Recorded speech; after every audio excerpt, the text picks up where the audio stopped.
let us jump in and get started. Yes. All right. And keep the chats coming, everyone. Keep the chats coming, keep the questions coming, and vote on the questions that you want answered in the Q&A. But go ahead, Lysandra, sorry. No problem. Yeah. So session 6, or final session in this 2-week course. Man, can you believe we're here already?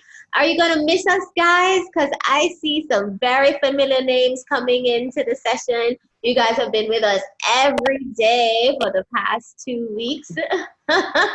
I know you're going to miss us. Okay, so let's start with our guest today. Krystal is a holistic anxiety specialist and founder of Schmanxiety, an 8-week modern mental wellness program. And I actually know some friends who went through her program and they said it was life-changing in terms of managing their anxiety. She helps high-achieving type A's with overactive minds and big hearts to conquer anxiety and thrive in their lives. She's also authored a really fantastic book that I read. Did you know that, Krystal, that I read your book? All right. Oh. All right. So what's the title of your book, Krystal? What the hell am I supposed to do with my life? Great title. So Warren is a customer success manager at Cloudflare, a unicorn Silicon Valley tech company that went public in September 2019. He manages top clients for the company whose mission is to build a better internet. Prior to joining Cloudflare, Warren was a client solutions manager at Facebook, where he managed the Netflix account. And then you guys know me, you know my bio, you saw it in the email this morning. Founder and CEO of Soul Career, former CEO of the Richard Branson Center of Entrepreneurship, Harvard MBA. All right, so guys, as you know, first 20 minutes, concepts and frameworks. Second, but this anxiety, it's a subject that we don't have hard concepts. So I've done my best to create a framework for you guys. Actually, Krystal has a great framework that she's going to share with you guys as well in her section. But this is more free-flowing, and I would love to hear your thoughts about some of the concepts that we discussed in the first 20 minutes. Second 20 minutes are the guest interview. That's Krystal. And then the final 15 minutes are going to be Q&A and just a little bit about Soul Career and a special offer for everyone who stays until the end. All right, so checking in, guys. Tell us what you're hoping to learn today. And I'm getting a little bit of feedback on the line, so I'm going to ask my panelists to please mute as well so that we don't have the feedback coming in. So, guys, what are you hoping to learn today? And Warren, jump in with any of the responses. Yeah, keep them coming, guys. Let us know what you want us to touch on, and we're happy to get to as many things as possible. And it's funny, it's kind of bizarre that today we're talking about anxiety when we're having these issues with Zoom. So this is like a real life example of how to manage anxiety when things aren't working perfectly. All right. But yeah, you can keep moving, Lysandra. Nothing is in yet, but guys, keep chat away and we'll get to it. Perfect. Okay, so I wanted to start today with a little story about my journey with anxiety. The first time that I really felt anxiety in my life was in New York in 2009. I was working in the private equity group of Bain & Company consulting firm in the middle of Times Square, New York City. And private equity during the Great Recession was a very stressful experience, right? I worked for a hedge fund. We were contracted to a hedge fund, and we did due diligence after due diligence on companies that were going bankrupt through the last recession in 2009. And so I started developing a lot of anxiety because I was working crazy hours in New York from 9 a.m. to 3 a.m., including weekends. And I felt like my mind was controlling me, like my mind was just controlling my whole experience, and I didn't have any control over my mind. And so I went to this bookstore in New York City, in Brooklyn, actually. I was living in Brooklyn Heights. and I went to the Court Street bookstore and I just started walking around. And in my head was just this question: how can I turn off my mind? How can I turn it off? And I just came across this little tiny 60-page book called A Beginner's Guide to Meditation, written by Jack Kornfield. And the practices: deep breathing, mindfulness, paying attention to where anxiety showed up in my body, labeling it, calling it out when it was present. I feel anxious, I feel anxious, I feel anxious, and just giving it space to exist and dissipate. They really helped me. And it started this 10-year journey for me into Buddhist practices and mindfulness. And so that is how I've learned how to manage my anxiety over the past 10 years or 11 years now, is using a lot of mindfulness practices coming from this little book on meditation that I got walking in the Court Street bookstore in Brooklyn Heights. So I'm going to use that experience to talk through 4 key concepts around managing anxiety that I came up with from my own experience. And then I'm going to invite Krystal to share her framework that she uses in her course, Anxiety, Schmanxiety. And I have to tell you, my friend, yeah? Yeah, no, sorry. I thought you were going to pause there. I was just going to mention some of the things that people are saying they would like to get from this course, but finish your thought and I can. Okay. All right. Well, we have some people coming in saying that they're, let's see, they want to learn more about work-life balance. That's what Carol mentioned. Anna Tay mentioned, how do you identify anxiety? How can you tell when it starts to creep in? I would like to learn how to kill that bastard before it takes over. Yes. Sana wants to learn about skills to remain grounded during stress. So these are some things that people are plugging in and speaking about. And also we have some questions coming in, but we'll get to those questions at the end of this concepts and frameworks here. Yeah, so Krystal, I hope you're writing some of those down because I know you can help people. The thought that I was going to share was that my friends who've taken Krystal's course, I personally have seen a real change in how they handle stress. And a situation like the pandemic would have caused my friends to be stressed out and panicking, but they've been approaching it with so much calm, and it's just been a real transformation. So Krystal, I just love the work that you're doing with people on anxiety.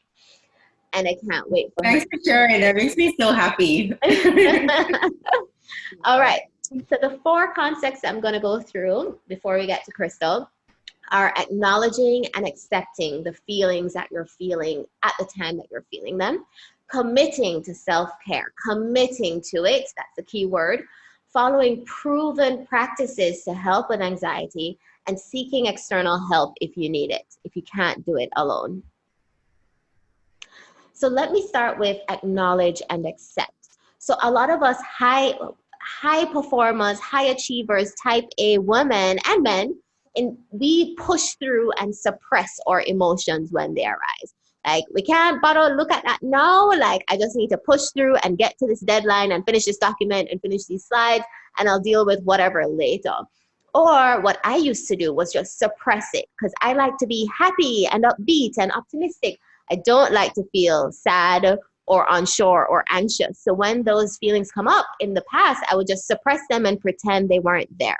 And that is not the way, that is the fastest way to become anxious, is to suppress your real emotions. And it's not the way to deal with anxiety. So when you're feeling the feelings, so Anaite asked, how do you know that you're feeling anxious? The first step is just to pause and check in with your emotions, right? When I feel anxious, my heart starts beating faster and I start getting tingling in my face. That's how I know anxiety is present. And then when you pause and you check in and you feel your emotions, sadness, anger, frustration, instead of going into autopilot and reacting to those emotions immediately, just breathe and label what it is you're feeling. So I'm feeling angry, angry, angry, angry. I'm feeling anxious, anxious, anxious. And in labeling those feelings, check in with where in your body is it present? How does that emotion show up for you? So for me, anger is hot. It is fire, and it compels me to act. Like when I'm angry, I just want to act, right? When I'm anxious, my heart starts beating fast. I start tingling and I feel very like nervous, like, oh my God, oh my God. When I'm sad, sad feels very heavy for me. It's like a weight on my emotions and on my personality. So you have to start paying attention to emotions as they arise in your body and get familiar with them. Because for every individual, it's going to be different. So you have to become acquainted with yourself and your emotions instead of pushing them away and compartmentalizing them. Then once you're acquainted with them and you've labeled what you're feeling, allow your emotions to be felt. Emotions are going to arise and they're going to disappear. But if you don't allow them to be felt, if you try to suppress them, that is when you end up in a mental health crisis or an anxiety crisis, when you try to push things down and not acknowledge and allow them to be. It's very hard to sit and observe your emotions when they're present. When I'm angry, I want to jump up and act. I don't want to sit and allow without acting. But that is what is required for you to manage your emotions, which is the first step in managing your anxiety. So allow them to be felt, but just sit and don't react to them. Detach from them a little bit. You are separate from your emotions and your thoughts. You are in the center of all of the things that are happening around you. And your emotions are one of those things, and your thoughts are one of those things. So just separate you, the person, and your soul and your spirit a little bit from the temporary emotions that are present. And just know that they will dissipate if you give them a chance to be acknowledged and felt. So type in the chat, guys. I don't know if this is resonating, but if it's resonating with you, let me know. The second thing I want to share with you is that you have to commit to self-care.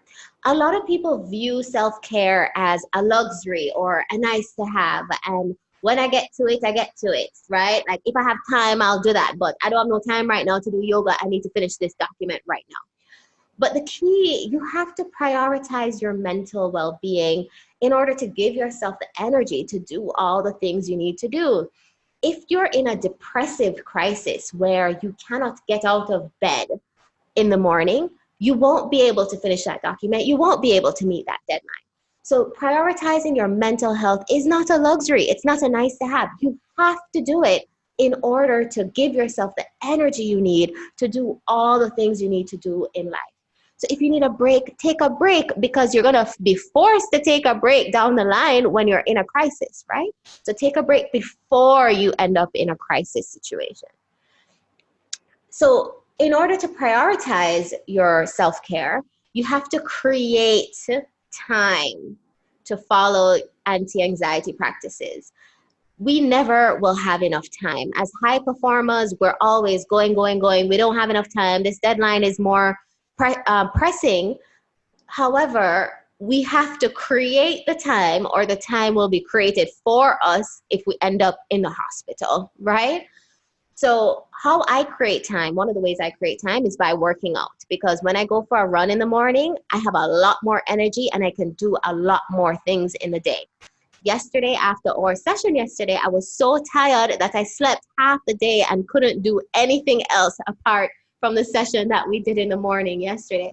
And that's because I didn't go for my run. So I know that working out creates time for me. So you have to ask yourself, how can I create more time in my day? And then I highly recommend creating an anti-anxiety plan before you need it, so that when you check in yourself and you recognize that anxiety is happening to you, you just automatically go to your plan because you've already created it before you need it. And I'll touch on some of the practices that you can use when you feel anxiety coming on, and Krystal will go into it in more detail as well. And for me, affirmations throughout the day help me a lot. So these past 2 weeks, I have prioritized you guys. You know, I want to deliver. I want to create high quality content for you guys. And so I have to remind myself throughout the day, Alessandra, I have to prioritize myself so that I have the energy to show up with energy for you guys. And so one of my affirmations that I use is I ensure my needs are met. So when I'm feeling depleted like I was yesterday, I ask myself, Lysandra, what do you need? How can I, Lysandra, ensure that Lysandra's needs are met? And the answer for me was, I need to sleep for 4 hours. And so I had some calls with some of you guys yesterday, and I had to cancel all of them because I ensure my needs are met first. And I had to put myself first and say, I need to sleep for 4 hours. I'm sorry, guys. I have to reschedule some of the calls that I had booked today. Yeah, and you know, Lysandra, people are typing away in the chat and bringing up some really good points. Like Carol is mentioning how it is easier to help others with their anxiety than to deal with your own.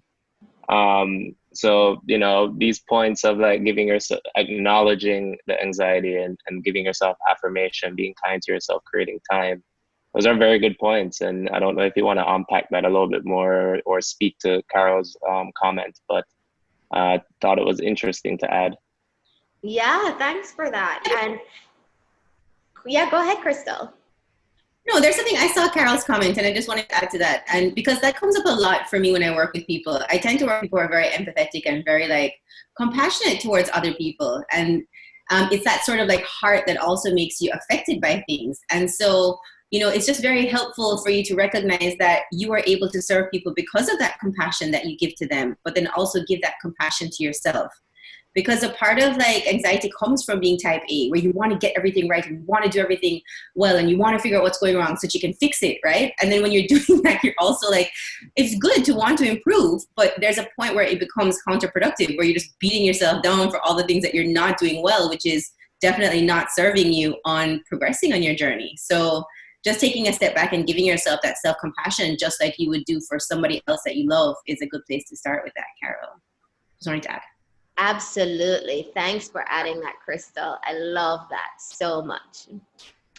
All right. So before we get to Krystal's part, which is going to be really exciting, I can't wait for it.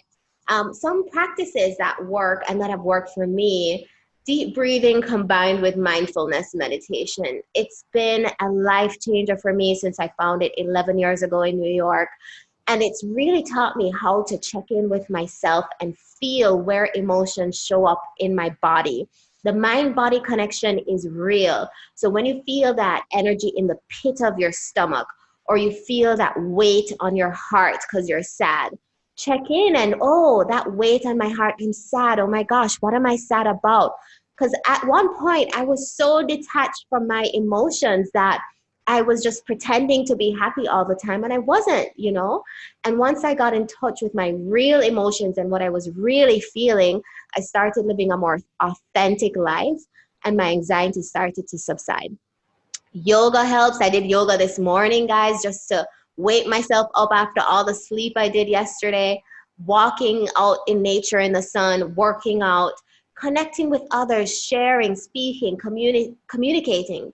That third chakra, the throat chakra, communicating and speaking, right, helps with anxiety. Taking a break from work. I did that yesterday too. Just stop and rest and give yourself a break, because you know yourself. You'll be back on your A game tomorrow, but today you just need a little breather. Nature, sunlight, vitamin D, and of course, consuming inspirational content and limiting your consumption of the news that's making you so anxious. All right. So finally, if you find that you are unable to do this all yourself, I highly recommend speaking to a professional. In 2018 was the first time that I got a therapist. When I was CEO of the Branson Center, I was going through a breakup. I was managing my team, managing my board, managing investors, managing donors, doing everything, pulled in a million directions, and I needed help to stay centered and balanced. So Alina, who I think Krystal knows very well as well, she's an astrologer and a therapist, and she's amazing, and she was my first therapist. And then I also used a guy in San Diego named Dr. Gary Sawyer for a lot of self-love, and loving myself and rewiring my brain so that I'm a very stable, secure person in myself, and I put myself first before I put other people first. All right. So one or two questions, Warren, and then we'll get to Krystal. Yeah, man. Yeah. So, guys, I'm going to get to the highest liked questions first, just in the interest of time, but we're going to try to get to every question by the end of this session. So, Michaela asked, she asked about switching careers. So, when you're unhappy with the current career but aren't sure, what is it you want to do? So, this is kind of more related to soul career at large as opposed to just anxiety, but I don't know, Lisanne, if you can kind of tie in the whole anti-anxiety and switching careers and answering this question that Michaela has, because it's pretty highly rated here. Yeah, I mean, this question gets to when is the right time to switch from your current job to a new one if your current job is making you feel very anxious, right? And I think, Warren, you have a great response to this, but you will know in your gut when the situation cannot be reformed, right? So there is a period of time when you're in a job that makes you unhappy where you can communicate differently, you can set up a meeting with your boss and talk through strategies to increase your performance, etc. And you can make your current career your sole career. There is an opportunity for that. But sometimes you have a bad manager, a team that feels very unsupportive, and you get to the point where you cannot do anything else. To preserve your mental health, to preserve your spirit and your soul, you have to leave. And you're the only one that can really know when the right time is.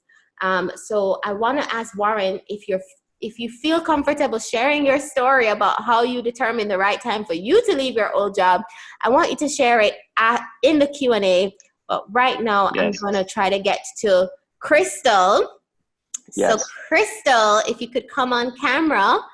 I first met Krystal in second form at French class at Alliance Française in Kingston, Jamaica. Krystal, what do you think about everything that we've shared, and how does that relate to the things that you teach in your course? You're on mute, so. I know the worst is when you go off on a tangent and you're on mute and you have to go back and you're like, wow. Okay, so thanks for the heads up. Thank you for having me. I think this is such an important conversation, like in the context of like meaningful work, specifically for the question that was just brought up too, you know. I want to answer questions, but I think it might be helpful for me to share my pyramid first, because that might help sort of frame the context for answering those questions. So just to give you guys some context, you know, everything that Lysandra shared is completely spot on. Like, it's so important to get in touch with how you're feeling, to have a routine, to practice mindfulness practices, to give yourself the space to acknowledge how you're feeling so it can dissipate. These are all really, really important things. I think that it's also helpful to sort of address it at the root cause so that you can prevent it from coming up as much as possible. Like, everything that we're talking about is going to be essential when you're experiencing something that doesn't feel good, to bring it back down. But the way that I approach it, I kind of like to prevent it from coming up, period, so that you're not like in your life constantly managing anxiety. And so to do that, there's 5 key things that, let me just share my screen. There are 5 key things that help with that, because I find it's like, it's sort of a little bit of like a daunting journey, you know, like it's just like getting in touch with like your soul career. It's something that you can sort of like egg through and figure out on your own, and try and error and winding roads and all these things. And just like Lysandra sort of figured out her journey with anxiety, it can be like that too. But then some people, like I'm sure some of you guys who are thinking about doing soul career, just want like a straightforward blueprint. You're like, just tell me what I need to do so I can just do it. I don't want to like figure it out on my own. And so for that reason, I find that it sort of demystifies it and makes it a lot like more digestible to look at like this approach. And I also take this approach with my clients because, you know, sort of figuring out how to get to the root of your anxiety can feel overwhelming at first, because there's a lot of factors at play. But if you take things step by step, it really just makes that journey enjoyable. It makes it a lot simpler. It makes it more like doable, which also sets you up for success. But then each of those steps build on each other. So it really sets you up for success. And so just very quickly, I'm just going to show you what those 5 things are. And the first thing is hormones. Because as I always say whenever I talk about this, like wonky hormones are the mother of all evil. And, you know, if you've ever had a baby or PMS, like, you know, like when your hormones are out of whack, it's really difficult to manage your mind because it's affecting how you feel so much. You're constantly talking yourself out of these negative thoughts, but they just keep coming back up because your hormones are out of whack. And both for men and women, there are a lot of things that, you know, we're doing that are getting our hormones out of balance, from the types of foods that we're eating to the types of thoughts that we're thinking to the type of sleep that we're having. So that's one major thing. And when you get like your hormones rebalanced, you're going to naturally feel a lot more calm. And from that place, then you can look at things that are contributing to anxiety based on lifestyle, right? Because the World Health Organization has classified anxiety as a disease of modernization, which means that we're essentially living in a way that we were never biologically like designed to live, which is wonderful because we can have this conversation like we're having right now. But it's important to understand how some of those things are affecting our life. Just like Lysandra said with exercise, you know, we live a very sedentary lifestyle. Evolutionarily speaking, like we needed to be able to do a lot of movement in order for us to survive. And that was just a part of our life. So that's one thing that can contribute to that. And then with those things in check, you're going to feel a lot better. And then you can look at mind management. And this is like one of my favorite things to do. But yeah, mind management is such an important factor because, you know, even if you're feeling good, and even when your hormones are balanced and your lifestyle is in check, you're going to have lots and lots and lots of thoughts, especially if you have an active mind. And it's important to use those thoughts in a way that serve you. And it's easier to go in and figure out how to reprogram your brain when your thoughts are just not like crazy out of control because of those hormonal effects. So when those things are calmed down, then it's a good time to look at like rewiring your brain. Because, you know, if you have a tendency towards anxiety, like it's because you've had a lot of negative types of thoughts, which pave a neural pathway of more negative types of thoughts. So it just becomes natural whenever thoughts come up for your thoughts to go down that pathway, which becomes like a highway. Which is why anxiety can get worse as you get older if you don't know how to manage it. But the good news is that you can prune that highway and you can create intentionally a pathway of neurological thoughts that bring you joy and make you feel motivated and make you feel excited. And the more that you do that is the more you naturally have those kinds of thoughts, and the more you naturally, effortlessly live in more of a state of joy, which is a really beautiful thing that I have found is really effective for me on my personal journey. And intuition is also a factor because, and this sort of speaks to what I wanted to answer about that question that we were just talking about. But, you know, evolutionarily speaking, we have anxiety because it can be a useful tool, right? It can be there to tell you when something is wrong. It can be difficult to understand when that's what it's doing, when there's hormones affecting you, when there's anxiety coming up from lifestyle things, when anxiety coming up from negative thoughts. But once those things are in check, then it allows you to be able to harness, like when your intuition is telling you, this career path is not right for me. This relationship is not right for me. And making a decision when you can tap into that intuition can give you so much peace in how you lead your life. And then the final thing is just a meaningful life. And for a lot of people, you know, for me and for Lysandra on our journeys, that was meaningful work. It's just about like following that divine compass inside you that you're able to create a relationship with when anxiety is not like confusing you all the time, that can help you, you know, like connect to a path that you feel, this is why I'm here. This is what I'm supposed to be doing. This is why I'm made like this. This is why I've had all the experiences in my life that I've had. So that's just sort of the framework that I use to sort of get to the root cause of anxiety. So I was talking a lot, so I'm going to just take a break for any questions or anything that you guys want to bring up. Yeah, no, that was great, Krystal. I thought you touched on some really key points, and I'm not gonna lie, like this is one of the busiest I've seen our chats and Q&As. So people are really getting a lot of value out of this, and clearly this is affecting a lot. But I want to get to a few questions here too, just because they're very like on subject. So Nicole, actually, let's see. There's one that I saw that I really want to touch on. It was a highly rated, but oh, here we go. So Nicole mentioned some cases of anxiety does require professional help, Mm-hmm. but professional help requires money to pay for. Some folks do not have that resource now. What would you recommend? I think that's a very good question and a hard question too. No, totally. And I think that it's a completely fair question. And I think it's sort of like everything in life, like if you can invest in it, it can be easier to work with a coach. Do you know what I mean? But if you can't, fortunately for us, we live in a time where there's a lot of free resources on the internet. You know what I mean? Like I have a workshop that goes through, like a step-by-step process of everything to do every single week. That's free. And that's just me. There's a lot of other things that are on the internet that you can access. I think that I understand at the same time, though, that it can sort of be overwhelming. But I think that we just have to sort of be resourceful with what it is that we have. You know what I mean? And at the same time, I think that sometimes people feel hesitant about investing in these kinds of things. And, not just financially, but time-wise, like Lysandra was saying, you're like, self-care, that's not important right now. But something that people really underestimate is that, especially when you're busy and especially when there's something stressful going on, like a pandemic, that is when you need to do it the most, right? And not just to stay like in a place that you feel good, but in order for you to operate most effectively. Because the truth is, as Lysandra was saying, like we have to acknowledge our feelings instead of deny them, because we're human beings, you know what I mean? And as much as the world wants to tell you that you need to be perfect, nobody is perfect. Oprah is not perfect. As far as I'm concerned, if Oprah doesn't need to be perfect, nobody else needs to be perfect.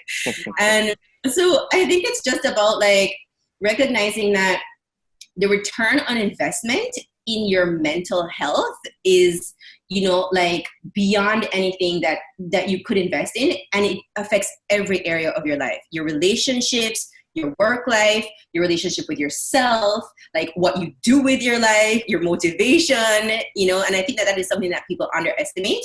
At the same time, there are financial limitations. And if that's the case, then there's so many free resources. There's a free, just in terms of being specific, there's a free resource on my Instagram, in my Instagram bio. There's a workshop that tells you like a different thing that you can focus on each week, if that helps. And I also have some meditations that I can share with you as well. Yes, and I've heard great things about your meditations, Krystal. One thing that I do is reallocate resources from one thing to something else. So I was spending the gym in Jamaica is very expensive. And so I was spending a lot of money on the gym. So I then decided I was going to use an app for 4 months and spend the gym money on therapy. So if you're able to reallocate in that way, that's another way you can try to save for therapy. And if I hadn't done that, I wouldn't have been able to achieve everything that I did at the Branson Center. Yeah, and sometimes I think also, so just to backtrack, I had my own, the reason I'm doing this is because when I was 14, I was diagnosed with generalized anxiety disorder. And doctors told me that on a scale of 1 to 10, I was a 9, that I needed to be medicated for life, and that with medication and lifestyle changes, the best I could expect to be was a 7. And so I didn't want that to be my story for my life. So I went on my own journey of finding a way to live effortless, joyful with life. And the things that I found have been so effective that I've been off medication for over 9 years, and I live in a state of nearly zero anxiety. And the people that I work with are having the same results. So I think it's also important for you to be smart about that investment. Like you don't want to go to a therapist who just wants you to sit there and talk. Because I went through that. It's not helpful to just keep rehashing the problems. You want to find someone that's helping you change yourself in a way that after that, you don't need that person. You know what I mean? So it's really about just like learning the tools so that you have that power and just being smart about that investment. And then I also wanted to add, that's one thing about reallocating resources financially, but I think also just in terms of reallocating resources for time, I have a lot of busy people that I work with. Like, for instance, one person was an endodontist who was starting up her practice, had just had a baby, was planning her wedding, was moving across country when she did my program. I was like, what? And she said that even though she's busier than ever, forcing herself to commit to that time for self-care makes her more happy and more effective than ever. And people always think that you don't have time, but I guarantee if you look at how much time you spend scrolling on Instagram, like myself included, this is completely not judgmental, you know what I mean? You have 15 minutes, 10 minutes to meditate in the morning, you know what I mean? And that 10, 15 minutes that you spend meditating will serve you, will help rewire your brain, will help make you motivated for what you want to do in your life, versus sometimes that 10, 15, half an hour that you're spending on Instagram that makes you feel crappy afterwards. You know what I mean? So also just looking at how you're spending your time and making a better investment of that as well. I wanted to jump in here, Warren. Anita is saying sometimes the anxiety comes not because there's too much to do, but because she is not doing enough during COVID, like not taking advantage of this time at home and giving herself anxiety because she doesn't have enough on her plate.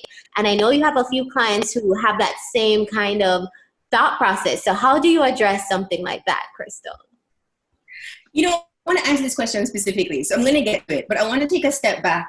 And I think somebody else had posed a question in the chat about how do you know if you're having anxiety, but that's also a question that comes up, you know, and it's really just, and I think, Lysandra, you said that you watch your feelings, you know, it can be anger or frustration.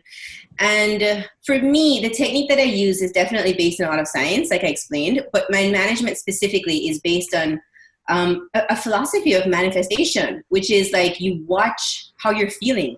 And whenever you're not feeling good, that's a thought that doesn't serve you. Whether you want to call it anxiety, whether you want to call that stress, whether you want to call that limiting thinking, it's a thought that you don't need to be having. You know what I mean? It's not helpful in any way. And so a part of the way that I work with my management, you know, for instance, in cognitive behavioral therapy, what you do is you look at why you're having a thought that you don't like, and then you talk yourself out of that thought. And it's helpful that we have that tool. So you talk yourself out of that thought. And it's helpful that you do that because it's good to not believe it. But if you have an active mind, you're constantly talking yourself out of negative thoughts, right? And again, it's better than believing it, but it can be exhausting just constantly talking yourself out of those thoughts all day long. So I use a process that's more about like manifestation where, and like I said, you sort of have to get your hormones and everything in check before you can do this.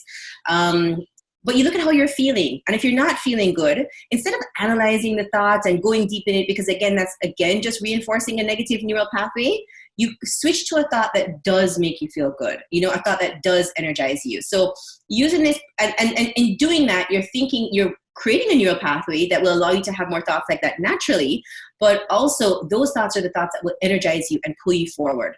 So that's sort of just like taking a step back and looking at thoughts and anxiety in general. So with this specific question about like, you know, feeling bad in COVID because you're not doing as much, like you could think of a thought that's related to that. Like, well, wow, that's kind of cool because that means that I have time. You know what I mean? Some people don't have time during this period because, you know, they have kids that are at home or whatever the case is. That means that I have time that I don't usually have, that I can do something. And if I'm in this workshop, it's because I'm thinking about a career that's meaningful for me. And that means that I'm able to be in a workshop like this right now. It's probably giving me a lot of tools to help me figure that out. And how else can I use my time to figure that out? So shifting to a thought that serves you. And it's great to do it in the same context, but if you can't, like if you just can't find another thought that feels good to you in the context of COVID, then just shift to something else that makes you feel good, whatever that is. Whether that is, you know, I'm really grateful that I have my dog because my dog just makes me really happy. You know, whatever, it doesn't have, it could be small, it could be big, whatever it is, just another thought that makes you feel good because that thought is producing a different hormonal imbalance in your body that is help turning off those negative thoughts. And the more that you do that, the more you will naturally have those thoughts. In the beginning, it can be challenging because you are breaking habits that have been built up over time and you are pruning a neurological pathway. But just like anything that you want, you know, you have to put in the effort, and the more you do is easier that it gets. That's excellent. I think that's fantastic advice, Krystal. And my goodness, wow, the Q&A is going off, the chat is going off. People, we love this, we really do. And we apologize if we can't get to everything, but we're gonna try our best. So I know Michaela asked a question a little while back, and it's been top voted, and it's about anxiety. So she's saying, can you use, so let's see, can anxiety be used positively if it is that I am stuck with it because of my personality, right? So if someone is stuck with anxiety because of their personality, can they like repurpose it for positive use? You know, Warren, I have goosebumps right now because this is my favorite question to answer, because this is the thing that I always, if it's one thing I get a chance to share, it's this, right? And so my mission is to change the public narrative on mental illness and mental wellness from something that is defeating to something that is empowering and uplifting, because how you start that conversation determines what people do. When someone is telling you that nothing can be changed, that can become a self-fulfilling prophecy that then that then allows someone to create a life that doesn't really serve them. But if you tell someone something else that is also true and that like serves them, that helps to empower their journey. And so what I have found on my journey with anxiety and with the people that I have learned from and with the people that I have worked with is that, and this is the anxiety perspective. So this is the framework around which everything that I do revolves. If you have a tendency towards anxiety, it is not because you are mentally ill or some standard human being, or you have a broken brain or something is wrong with you.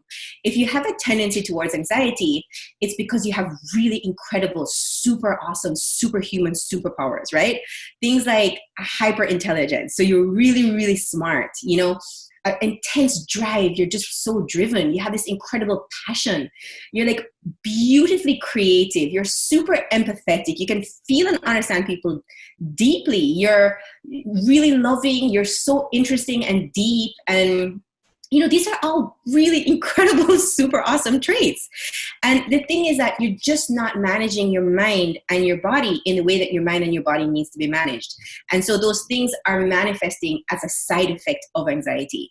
And so what that means is that you are not your anxiety. You are these incredible things, that these incredible gifts that a lot of people don't have, that you're blessed with.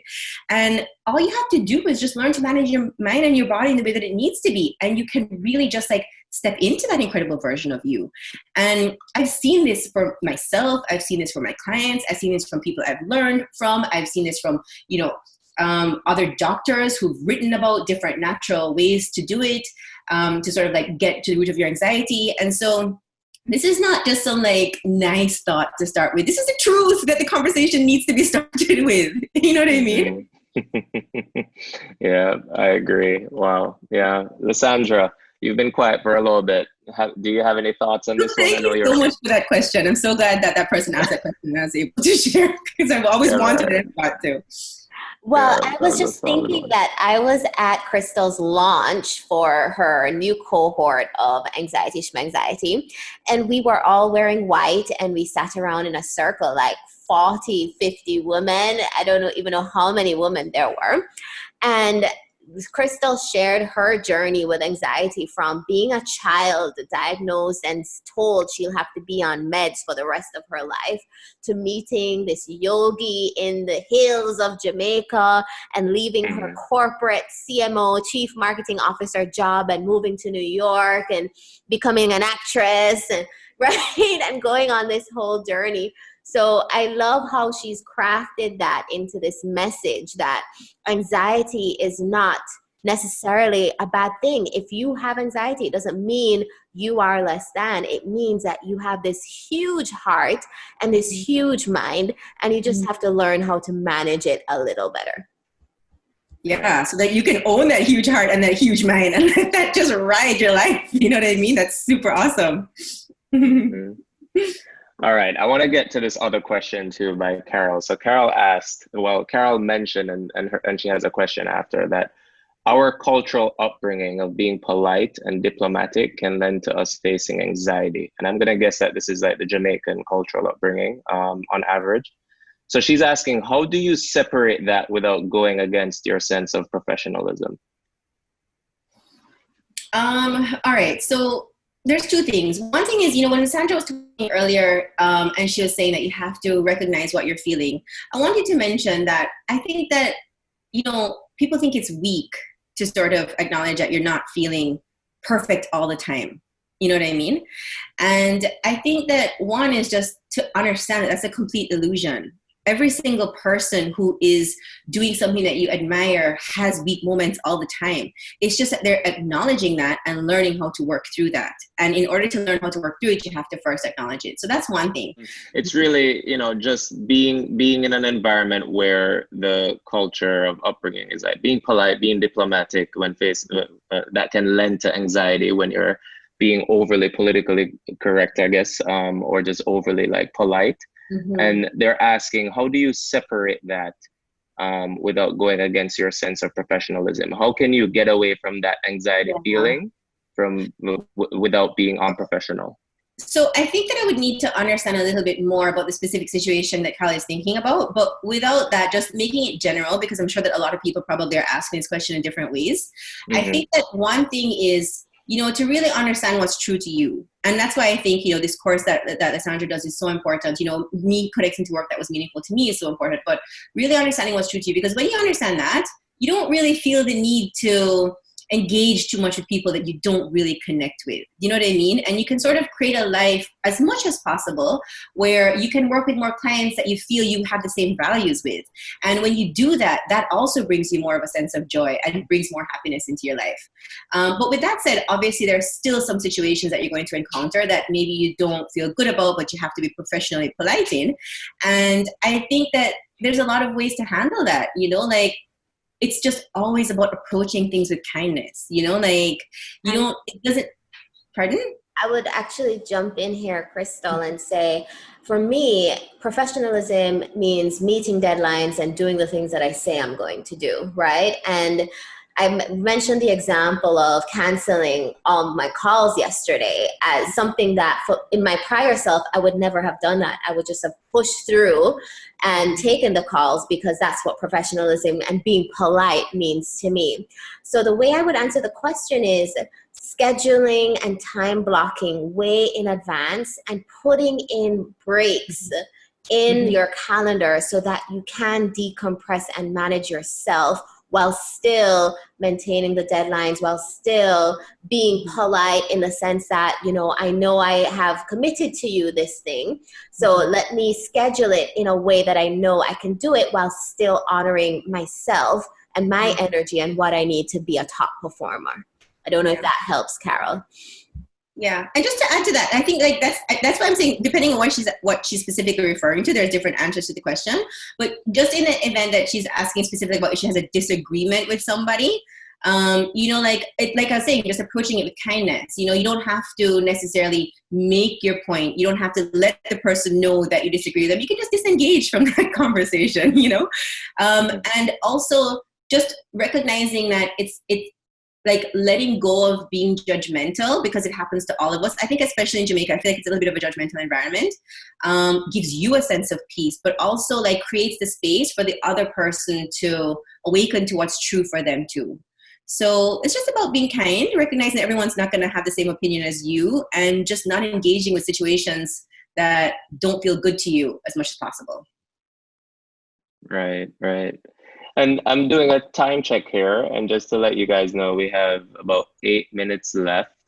And this has been extremely engaging. Thank you. We've been getting so many comments, so many questions, but I do want to round things out. And someone did ask a question, Krystal. What book ideas do you have for understanding anxiety, changing mindset, etc.? It would be great to hear from you. What resources you've used to help you.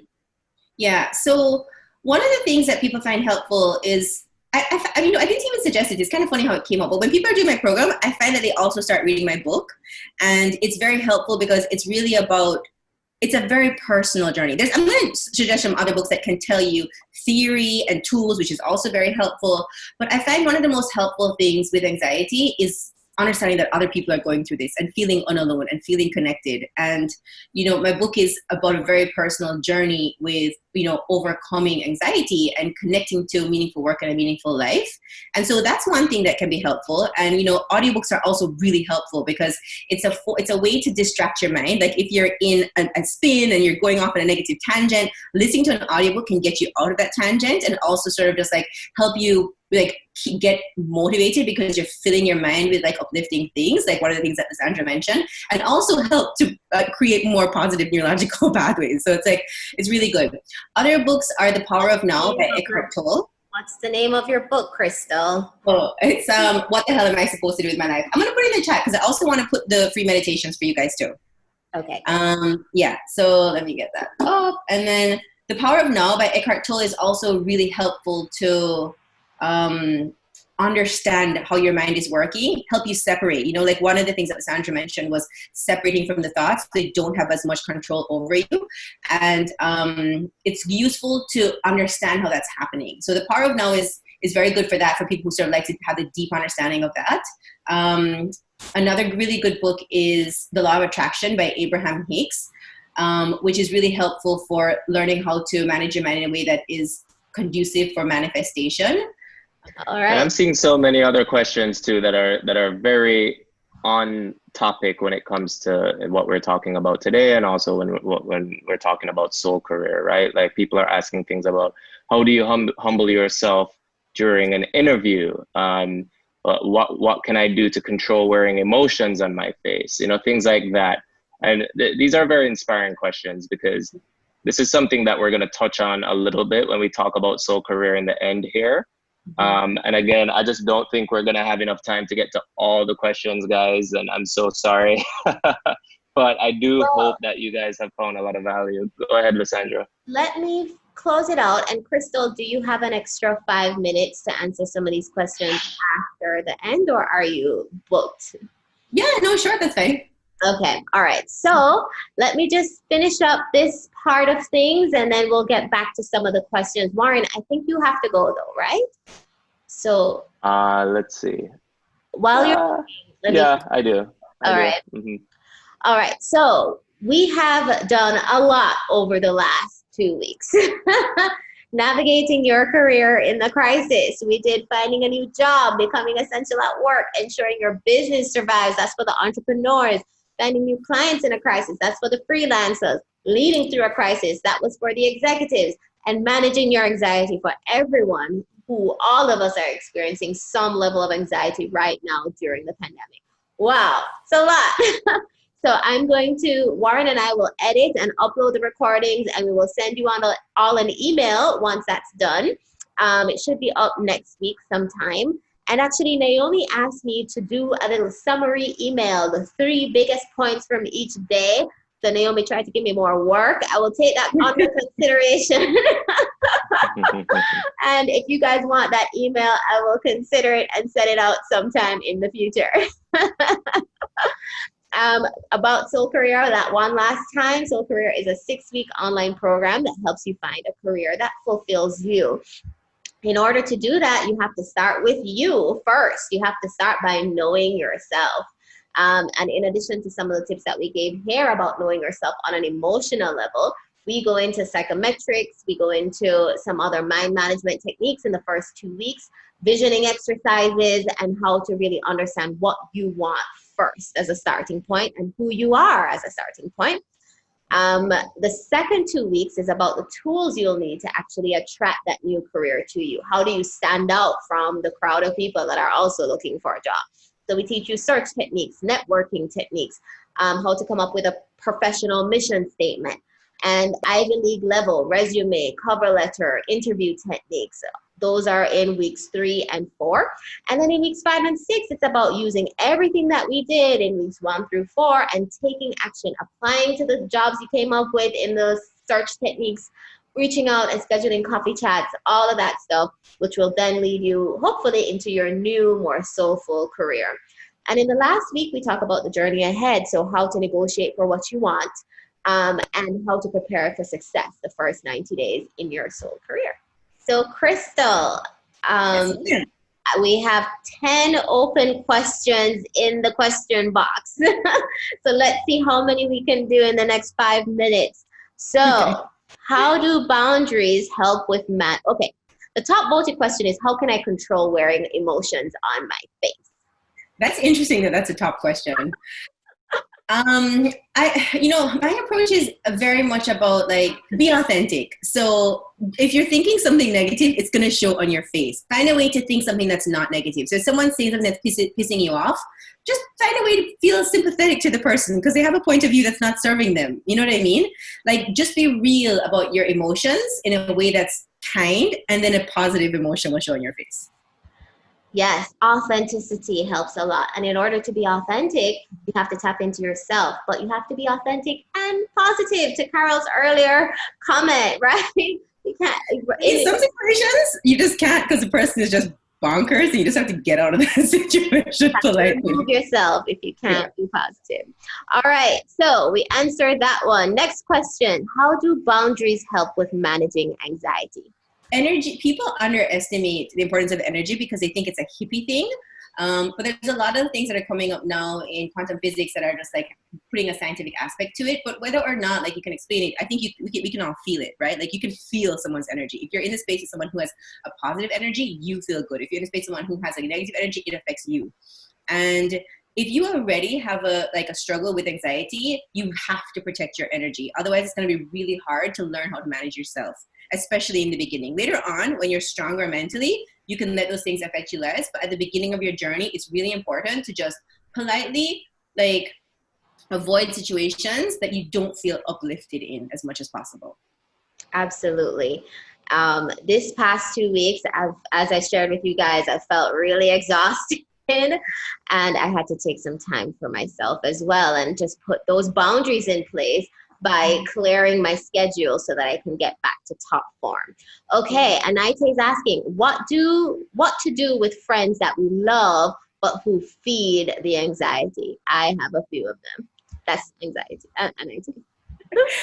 I tell a story about this in my book, and I had one of my best friends was in a situation like that. And it's just about having that conversation honestly. You know, at first you can try different things, like you can try and change the topic of conversation, or you can try and go to something uplifting with a person, and you can hope that they can change. But if it gets to a point where it's not, I just think honesty with good intentions for everyone is always the best approach to everything, you know? So you can just say, you know, I love you so much and I really want you to be in my life, but, you know, energy really affects me. And sometimes when we're talking about other people, it doesn't really feel good to me. And this is not a judgment on your part or anything. Like, I just, you know, like really would prefer for us to talk about things that make us feel good and that I feel is constructive for our lives. And I hope you understand, like, you know, whatever it is that you guys are talking about, just approaching it with kindness and love. Okay, so the next question I thought that was a great answer, by the way. It's so hard to do it so quickly, but okay, it's good. The next question I have for you is, how do I get over anxiety in the moment when I need to deliver on something? For example, I have to do a speech or I have to give a presentation and I'm feeling a lot of anxiety. How do I get over that? All right, so one thing I wanted to say about the two previous questions, and I know it's something that you mentioned earlier about putting yourself first. I think that people are taught that you need to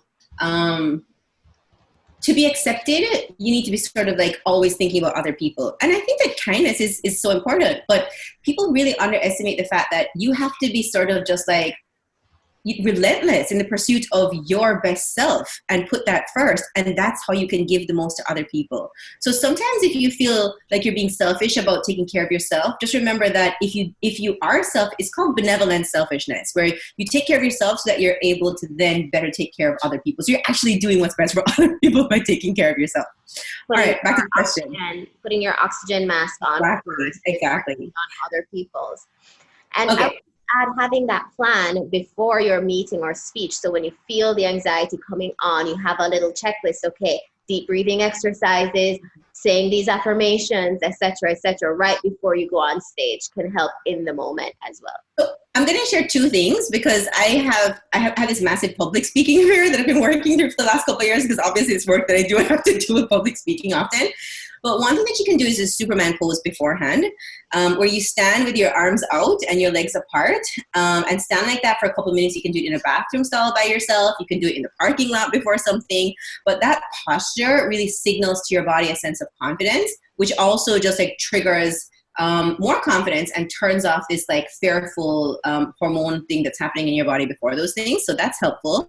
But sometimes you're in a meeting and you can't stand up in Superman pose in the middle of a meeting. So one thing that you could do kind of like in secret is breathing in for 2 and breathing out for 4.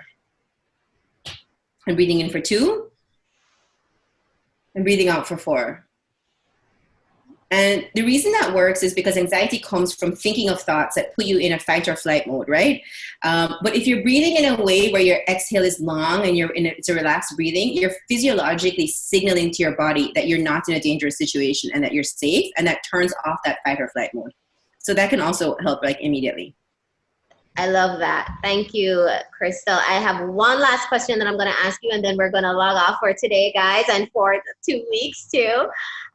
So Naita says she's found that people who post positive messages every single day on social media cause anxiety for her, because you try to live up to those messages and the expectations, and you feel down on yourself when you don't live up to them. So how do you navigate through that kind of false optimism that people are posting all the time? So I think one thing is to first recognize that the perspective that you're having doesn't necessarily need to be true. So some people might be posting things because they're trying to help people. It doesn't necessarily need to be false. Some people might not think that posting negative things serve people, but that's just separate. It's just understanding that just taking the judgment out of it, which also sort of helps you to feel less like pressure. And then also, you know, within everything that doesn't feel good to you, there's an opportunity to learn something. And it sounds to me, obviously I don't know enough, but it sounds to me like a bit more of self-love and recognizing for yourself what you're good at might help to help you receive those messages in a way that serves you. I mean, first of all, you can completely unfollow that person if it doesn't feel good for you. You know what I mean? Like, you have to know what feels good for you. Maybe at a later time it will. Maybe if it doesn't now, you can unfollow it. But also, all we can do is look for ways that we can grow. And so one thing that you can do as an exercise with self-love is what I call like the 100 list, where you write 100 things that you love about yourself. And it just helps you to change your perspective instead of thinking about all the things that you're not doing well, all the things that you're failing at, all the things that you need to do that you haven't. You're thinking about all the things that you've done that are really amazing, and gives you a more like holistic perspective of who you are really, and also allows you to feel more empowered. And possibly in that place, those like uplifting quotes might help you stay positive. You know what I mean? But it's a sort of dynamic like situation that you sort of have to like feel out with lots of different things. Yeah, and I'll just add to close this off. When I'm having the negative reaction to someone who is trying to help me, or even in person, not even just on social media, right? If a friend is giving me advice and trying to help me, and I'm just feeling resistance and resentment and that negative reaction, I know that it's something in me that I need to work on. And I try to shift my perspective to, this person is trying to help me. I may not agree with what they say. I may fundamentally disagree with what they say, but where it's coming from is a good intention. And so let me receive the intention behind the words and try to change my response in the moment. So it took me many years to kind of get to that level. But if you try to just flip your perspective on the information in the moment, it can be helpful. Okay, guys, so we're at 12:09. We're going to sign off now. Thank you for all your great comments. I'm so glad you stayed with us throughout the whole 2 weeks. Krystal, you're magical. You're wonderful. You are on a mission, and so many people are resonating with your mission. Thank you so much. Feeling is mutual. Thank you for doing this. It's such an important thing that you're doing. I'm honored to be part of it. Thank you, Liz. And I will call you after, and we can talk about it a little bit. And thank you guys for attending. And I will see you on the recording or in Soul Career itself. Yeah. Lots of love. Bye, guys.